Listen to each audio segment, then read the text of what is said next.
On March 14, 2022, a woman named Dana received two things for her birthday: a cake from her coworkers and a termination letter from her manager, effective immediately. She had worked for the same company for 7 years. She had never missed a performance review.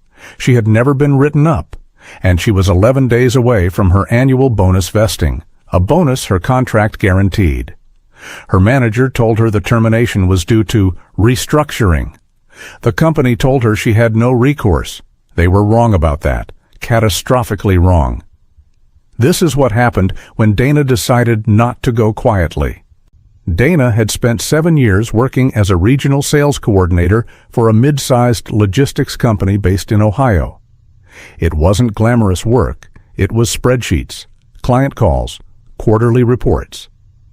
But she was good at it, consistently hitting 110 to 120% of her targets, according to the performance records she'd kept for herself, a habit she'd developed early in her career. Her manager, a man named Greg, had been with the company for 3 years.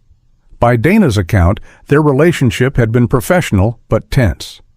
Greg had a pattern of taking credit for his team's results in executive meetings. Dana had raised it with HR once, informally. Nothing came of it.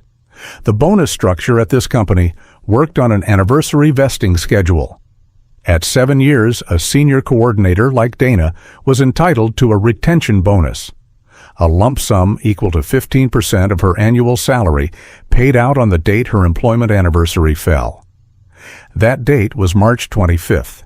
Her termination date was March 14th. 11 days.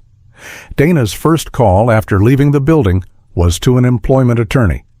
She described the situation. The attorney asked one question: "Was the bonus term in your written employment contract?" It was. Dana had her copy at home. What followed over the next 2 weeks was a document collection process that revealed more than Dana had bargained for. Through a public records request and her own files, her attorney identified a pattern. 3 other employees had been terminated in the 30 days before their bonuses vested over the prior 4 years. 2 of them had never pursued legal action. The third had signed an NDA in exchange for a modest severance. Dana did not sign anything. Her attorney filed a dual complaint, a wage claim with the Ohio Department of Commerce Division of Labor, and a civil suit for breach of contract in county court. The wage claim alone covered the unpaid bonus.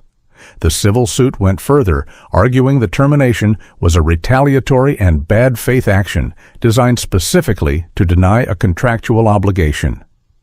Greg's deposition was where things unraveled for the company. Asked directly whether he was aware of Dana's bonus vesting date at the time he processed her termination paperwork, he said he wasn't sure. When presented with a calendar email sent from HR to all managers 3 weeks before Dana's termination, listing employees with upcoming vesting milestones, Greg went quiet. His own name was on the recipient list. Dana's name was highlighted. The company's attorney asked for a recess. The labor board ruled in Dana's favor on the wage claim within 6 weeks, ordering the company to pay the full unpaid bonus plus a 25% penalty for willful non-payment under Ohio law. That number alone came to just over $19,000. The civil suit went further. Dana's attorney argued constructive bad faith that the termination was not a business decision but a financial maneuver, and that the pattern of prior terminations demonstrated it was company policy. The company's restructuring defense collapsed when the attorney produced org charts showing Dana's role had been quietly backfilled by a contractor within 30 days of her departure. The company settled before trial. The terms, $67,000 total, covering the bonus, the wage penalty, lost wages during her job search, and attorney's fees. The settlement included no NDA. Dana was free to talk about it. $67,000. Paid in full within 45 days of the settlement agreement. Greg was placed on administrative leave 2 weeks after the settlement became public internally. By the end of the quarter, he was gone. The company quietly revised its HR policy to remove managers from the termination approval process for employees within 90 days of a vesting milestone. Dana shared the outcome on Reddit under a throwaway account. The post reached the front page of r/ProRevenge. Thousands of people in the comments described nearly identical situations: fired just before bonuses, just before pensions vested, just before FMLA protections kicked in. She now works at a different company at a 30% salary increase.